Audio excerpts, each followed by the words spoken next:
Ladies and gentlemen, welcome again to the Mohegan Sun here in Uncasville, Connecticut for ShoBox, the new generation.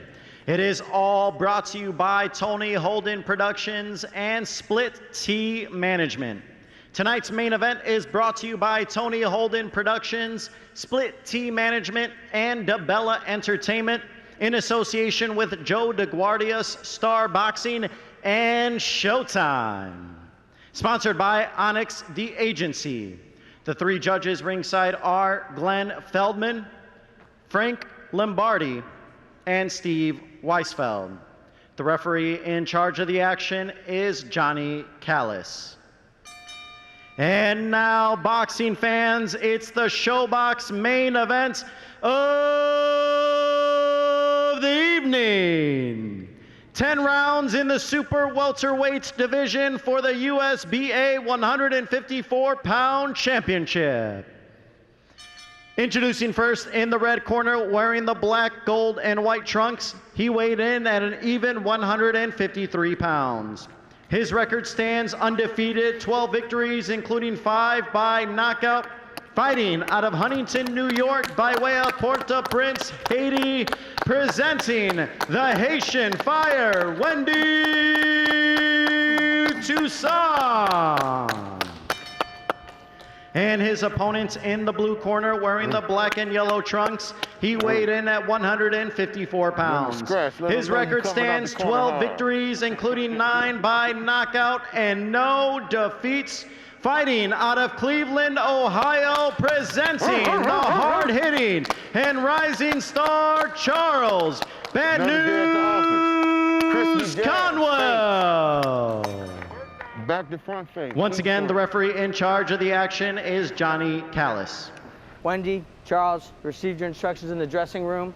I want you to protect yourself at all times, but above all, obey my commands at all times. First command is right now. Touch gloves when the bell rings box. Good luck. We look at the numbers for these two. You see that Toussaint slightly taller, slightly longer. And unless he wants to play Conwell's game, he'll need to fight a lot taller and a lot longer. Rules same here at Mohegan Sun as our first two fights. No standing 8 count, no 3 knockdown rule. Only the ref can stop the fight. The fighter cannot be saved by the bell in any round, and the fight becomes official after 4 rounds. Barry. All right, thanks very much, Steve. And we should point out again, Raul Marquez is, I always say alongside, but he's not alongside. He's in far away. Another time zone. I'm all here by the red corner, guys, but I'm still here. Okay, well, that's good. Charles Conwell, not a guy who's going to rush things usually. And you pointed out, Steve, he's a guy who wants to break his opponent down. Very patient fighter. Huge difference in amateurs. Conwell being a U.S. Olympian when he was still a teenager at 165 pounds, by the way, so he's dropped down a weight. And Toussaint fought all over the world as an amateur, but only 22 fights. And pro experience, Conwell, well, you see they have the same number of bouts, even though Toussaint turned pro 4 years earlier. Toussaint has had a lot of layoffs.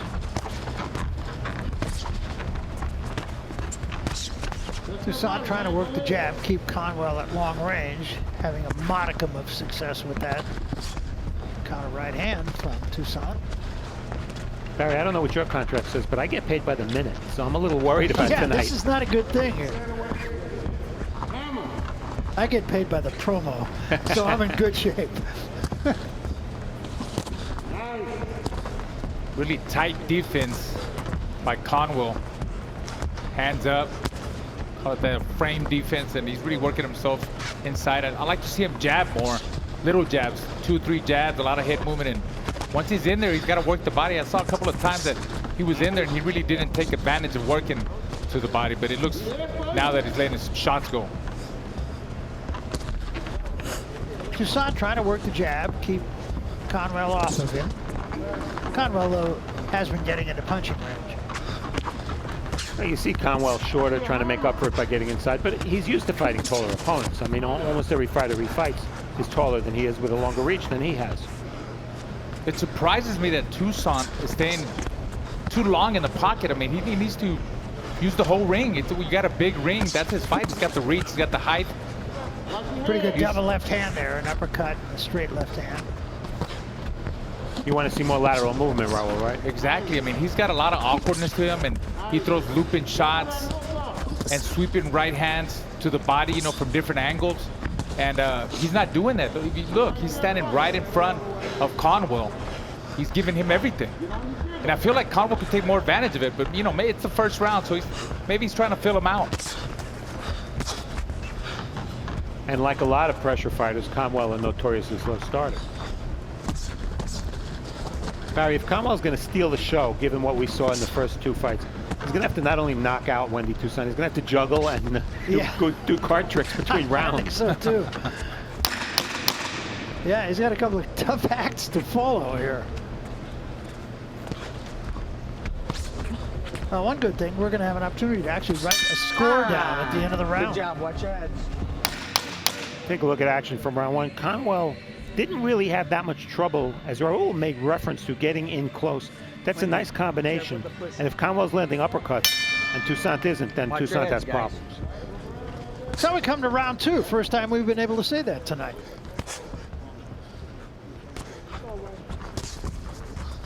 Toussaint, incidentally, is a school bus driver. And dare I say, the most talented school bus driver we've ever had here on ShoBox? Yes, sir.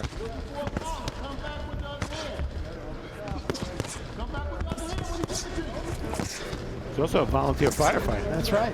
He does a lot of good things. He does. He's a good guy. I've enjoyed our conversation with him. And with Conwell. Conwell on the gas a little more in the second round. So far, Toussaint is is fighting Conwell's fight. Perhaps, you know, Toussaint was a sparring partner with DiBella, who's an inside fighter, and maybe he was just forced to fight inside a lot, and maybe that's why he's fighting the inside. But so far, he's taking all of Conwell's shots pretty well. Watch your heads. Watch your heads. I mean, if he took DiBella's shots,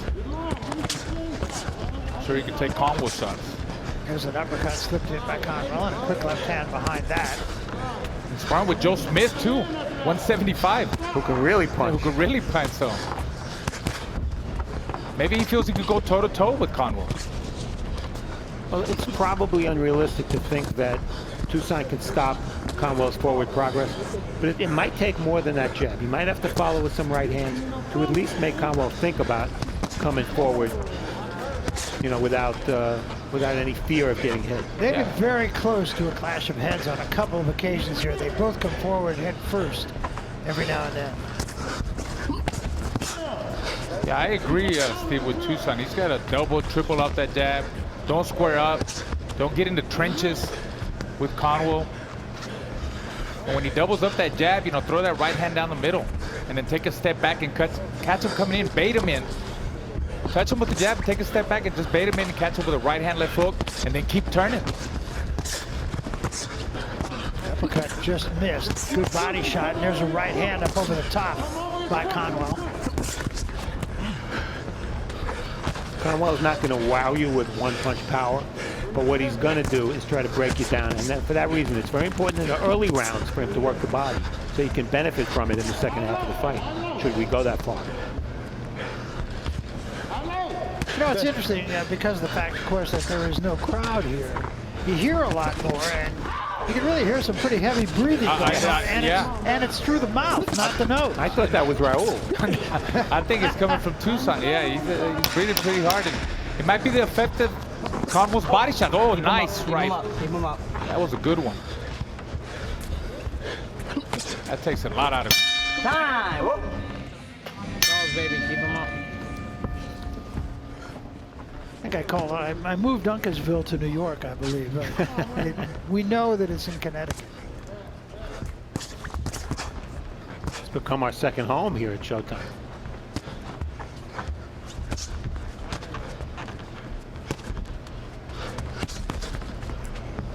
This is round 3.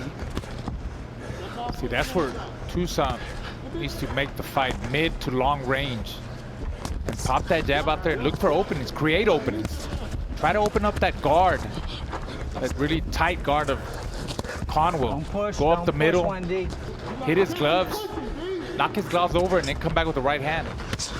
Use his counters. And speaking of counters, the best way to take away that jab for Conwell would be to land a counter right hand over the jab. But he has to be close enough to do that. Best defense in the world is counterpunching, because if you do it effectively, your opponent stops punching. Meantime, Conwell very active, just winning the rounds, but nothing spectacular quite yet. There's a little uppercut. Oh, Conwell's a little machine. When he gets in his rhythm, I'm telling you, he's a lot busier than that. He throws a lot more punches. That was a good. But it takes a while for him to warm up. That was a good body shot with the right hand too, just a moment ago. You know, I think, well, you know it because that's how you fought. Pressure fighters very often are more effective in the second half of fights. Exactly. He's the type of guy that gets better as the rounds go. And it looks like he's okay with fighting that pace, because if you look at Toussaint, you know, he's staying in the pocket a lot. He's giving him everything. Opened him up a little bit there with a left hand that landed on the chest, and then a right hand up top. Conwell definitely doesn't have to chase him. You know, when you chasing a guy around, you waste a lot more energy. But so far, look at Toussaint, the Haitian fire. He's trying to give him a little bit of his fire. And he's doing well at times. I mean, he's catching him with some good shots.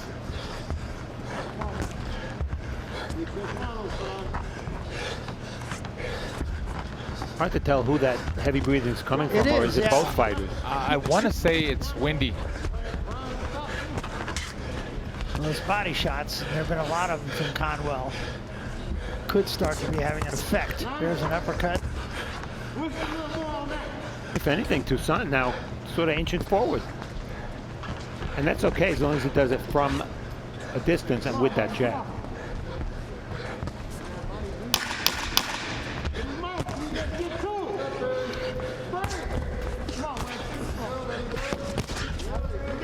Right hand after taking 2 punches. So we come to round 4 of this 10-round fight. Conwell in the black and yellow. In fact, that was his song on his ring walk.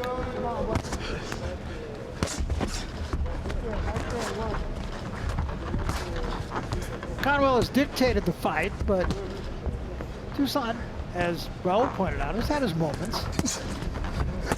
They did tell him in the corner, Toussaint, you don't have to stay inside all the time. I agree.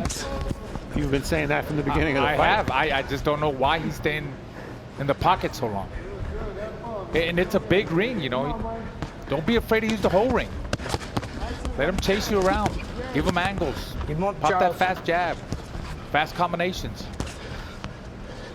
You know, I talked to Courtney Pennington, who's a common opponent of both fighters. He said he thought Conwell would win this fight because he's young and strong. And he said when he fought Wendy Toussaint, it was a nightmare. He said he was getting butted all over the place. He was very frustrated. It's a little different kind of Toussaint than we're seeing tonight. Yeah, although he does lead with his head every now and then.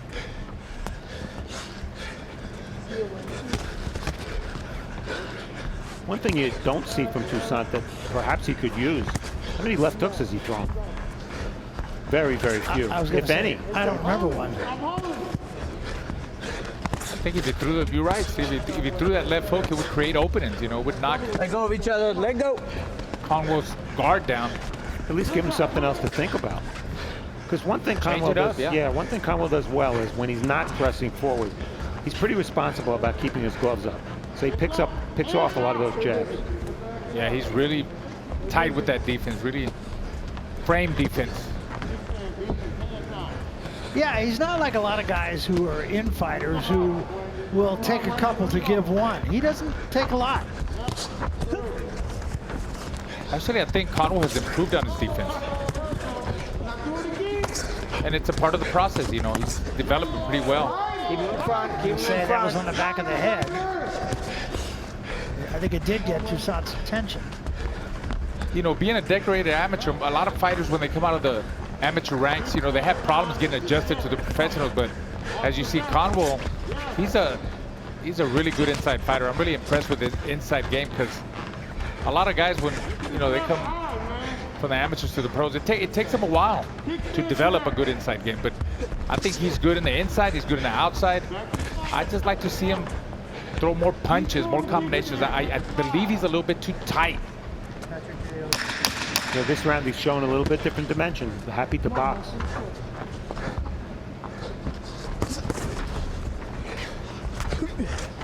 Time. Watch the back of that.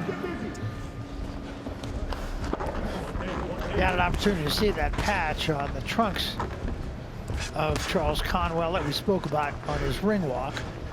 Pat day, all day.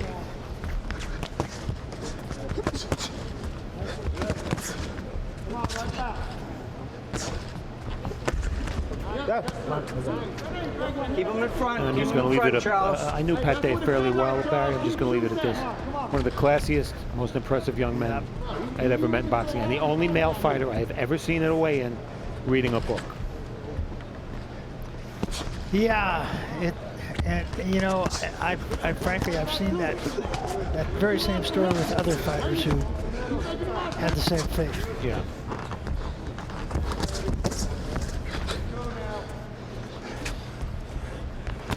Well, Conwell's been sort of taken off the leash by his trainer, Otha Jones Jr., who's the dad of a very high prospect, Otha Jones III.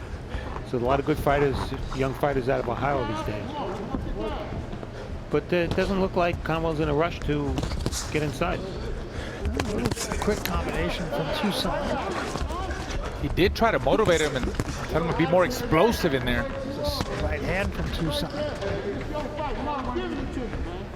He needs more fast combinations. I mean, he's winning the fight. He's got in my card, he's winning all four rounds, and he's dominating.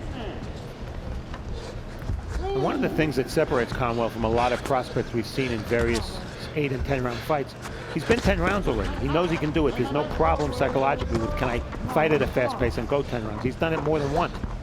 So that's not a problem for him. So look for him to really accelerate once we hit the second half of this fight. And you can see in the corner he was not breathing heavy in the least.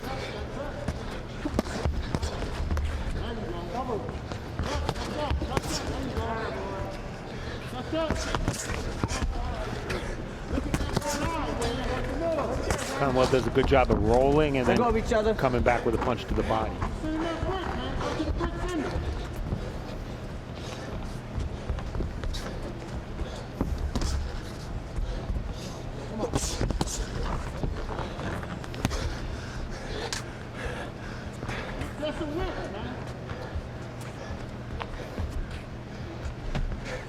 So this round, very much like the previous 4. Yeah, and Conwell, he's allowing Toussaint to come forward. I thought in general a better round for Toussaint, but I still can't give it to him. Yeah, I agree. I agree also. Time. And try to win that way by boxing him. So we come to round 6. Neither man has been hurt in this fight.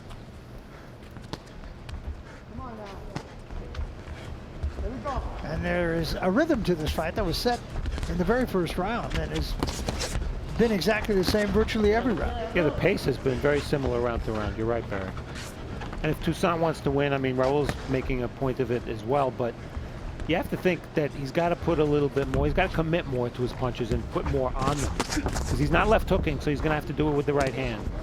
And in the fights we've seen on tape when he's won, he's landed a looping right hand. Hasn't thrown that punch more than once or twice this whole fight.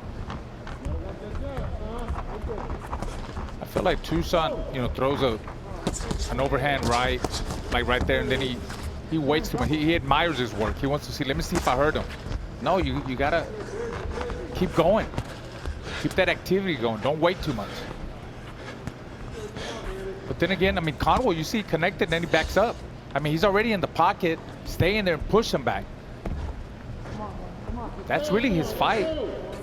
Do you think there's any chance Conwell's trying to sucker Toussaint in? I mean, it's possible. I mean, he does fight different kinds of ways, but most of the time he's on the attack. But it's possible, Steve. I think we all agree on the scorecard so far, and we mentioned this.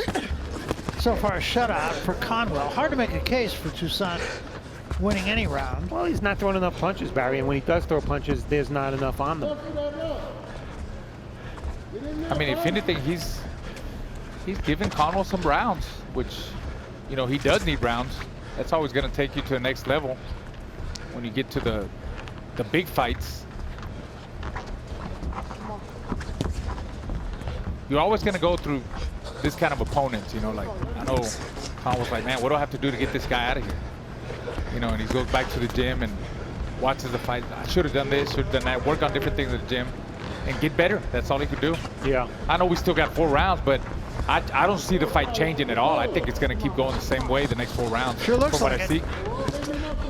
And not all that surprising. I know sparring with the gloves and the headgear is a lot different than fighting, but anybody that can spar with Derevyanchenko and Joe Smith, who's 20 pounds heavier than Toussaint, you know he's going to be tough. You know he's going to last some rounds, even though he's breathing so heavily.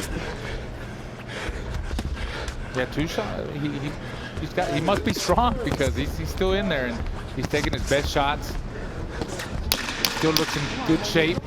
He's not winning any rounds, but Watch your heads, watch your heads. he headbutted again. Eh?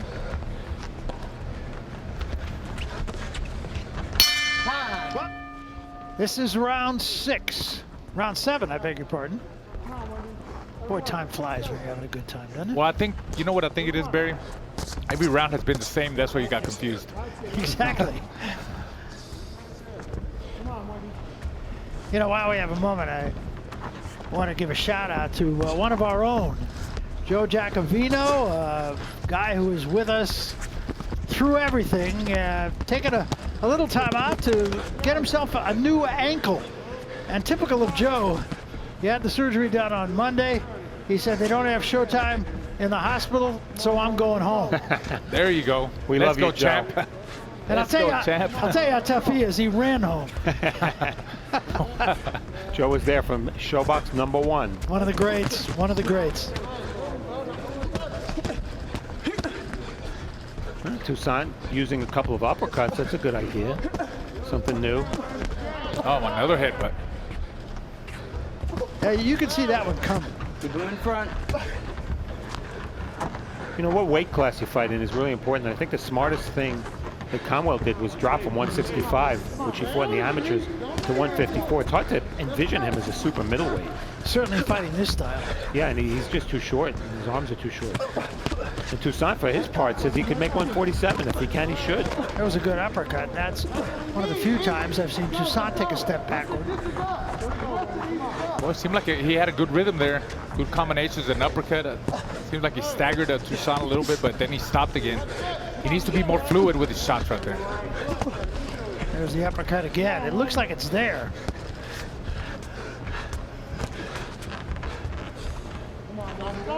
Well, certainly more pressure from Conwell now, but what you want to see is you want to see him get inside and stay inside.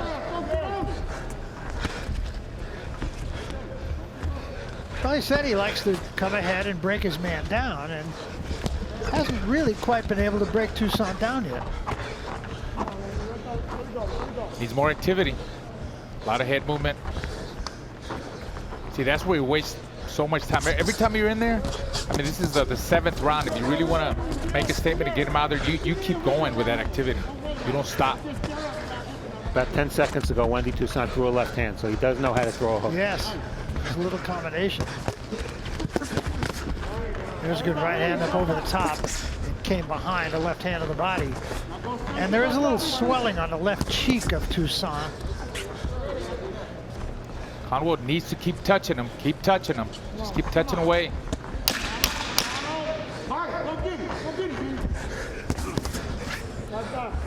Loading up. I think it looks like he hurt his right hand. I don't know if you guys saw that. Which fighter, bro?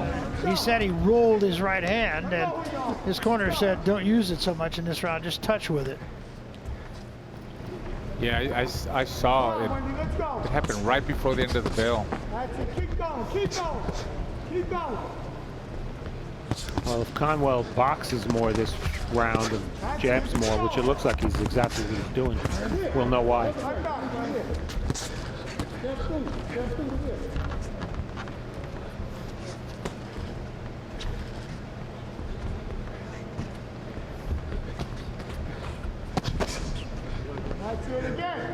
Quick right hand slipped in by Toussaint. Come. Right there, let it go. Come on, when he's there. Take a look at some show stats here. Last round, you see the punch volume from neither guy is very impressive. Toussaint 6 of 34 only. Yeah. Toussaint just landed a sweeping right hook. And Conwell comes back with a right hook to the body too. Yeah.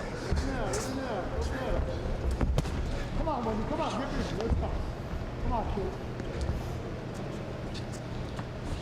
You know, all considered, I know we haven't given him a round, but Toussaint's not doing all that bad when you consider that he's making a huge step up in class. He had only had one scheduled 8-rounder before this fight. He's strong enough, he's tough enough, even though he can probably get down to welterweight. But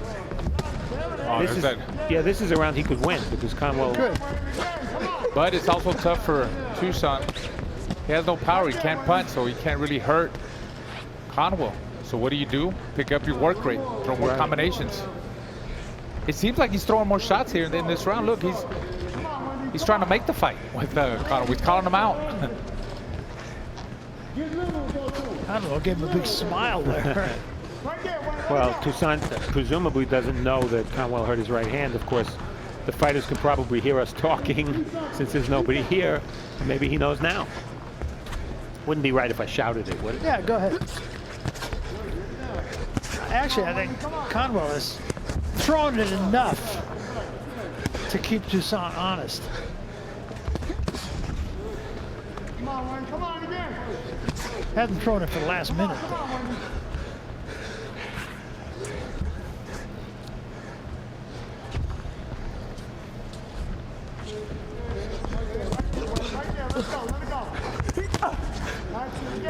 Wow. Toussaint really trying to load up with that right hand. And it did get there, but Conwell didn't go anywhere.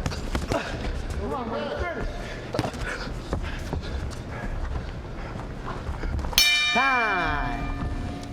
Can't be done. Well, they want more from him over these last couple of rounds. They do. Yeah, we saw Jones telling them, his trainer, if we want to get some good matching, we need more power. We need more work. I think I'd like to see more too. I mean, he's winning clearly. Yeah. I mean, you could tell, guys, that the corner is not completely satisfied with his performance so far. I mean, like I said, it's tough. I mean, he also has a tough guy in front of him that maybe if it would have been another opponent, they would have been down already. I don't know what Toussaint so far is taking some good shots, and he came in great shape. He came to fight to give him work. Toussaint talking to him a little bit. Yeah, he's calling him out. Just think what I would like to have seen from Conwell tonight that I'm not seeing is a little bit of change of pace. Accelerate more at times, then if you want to back off, you can back off. But he's never really turning it up. He's never really hitting a new gear. Is that not a learned skill, though? Well, sometimes it has to do with the fighter's just natural demeanor. I don't know, I might be wrong, but I just see him a little bit tense and tight. I mean, this is a big opportunity for him. His first main event here on ShoBox, Showtime. But I know he had a decorated amateur career. He fought all over the world in front of crowds and cameras and all that. We don't have a crowd here.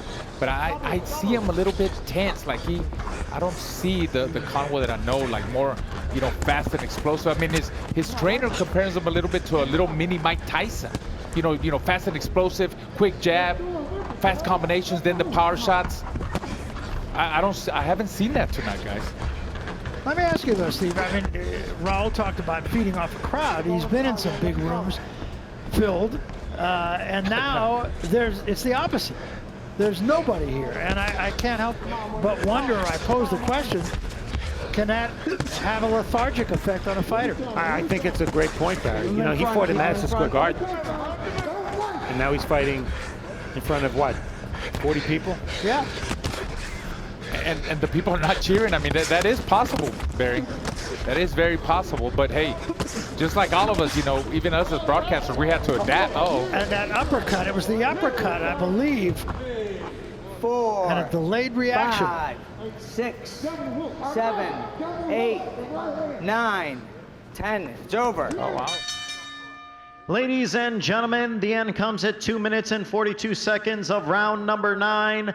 For your winner by knockout and the USBA 154-pound champion and still undefeated, Charles Bad News Conwell.